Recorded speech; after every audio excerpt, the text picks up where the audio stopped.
নমস্কার বন্ধুরা, আজকে তোমাদের সাথে শেয়ার করব আলু পোস্ত। একদম খুব সহজ একটা রেসিপি। আলুগুলো কেটে নিয়েছি ডুমো ডুমো করে, আর এদিকে পোস্ত আর কাঁচা পাকা লঙ্কা। পোস্তটাকে হালকা একটু ড্রাই রোস্ট করে নিয়েছিলাম, এবার এটাকে পেস্ট করে নেওয়া হবে। তেলটা গরম হয়ে গেছে, এবার ফোড়নে দিয়ে দেবো কালো জিরে আর একটা শুকনো লঙ্কা।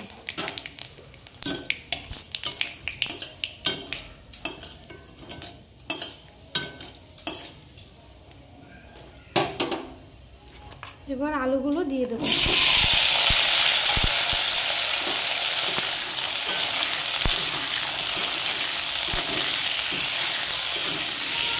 নাড়াচাড়া করে লবণ হলুদ দিয়ে আলুটাকে খুব ভালোভাবে ভেজে নেব। দিয়ে দেবো লবণ,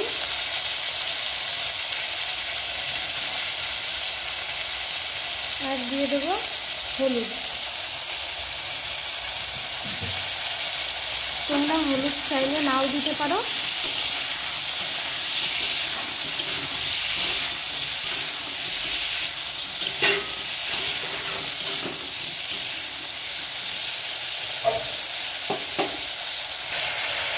এবার আলুটাকে সুন্দর করে ভেজে নেব। আলুটা আমাদের ভাজা করা হয়ে গেছে, এবার পরিমাণ মতো জল দিয়ে দেবো।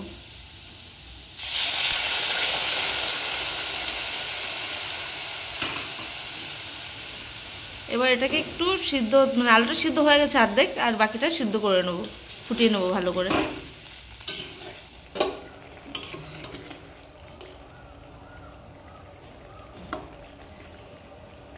আলুটা সেদ্ধ হয়ে গেছে, এবার পোস্তটা দিয়ে দেবো।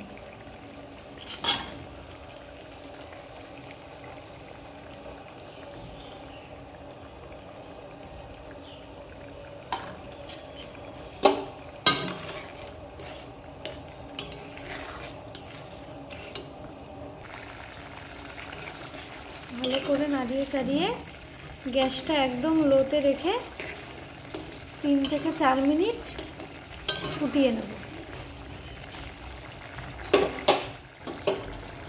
দেখো ঝোলটা কিন্তু অনেকটাই টেনে এসেছে। এবার টেস্ট ব্যালেন্সের জন্য দিয়ে দেবো সামান্য পরিমাণে চিনি। এই যে একদমই সামান্য।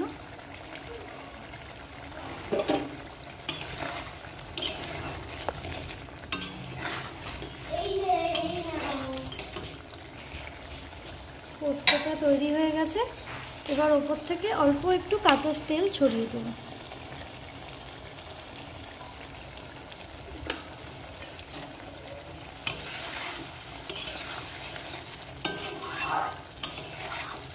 রান্নাটা কমপ্লিট হয়ে গেছে, এবার নামিয়ে নেব।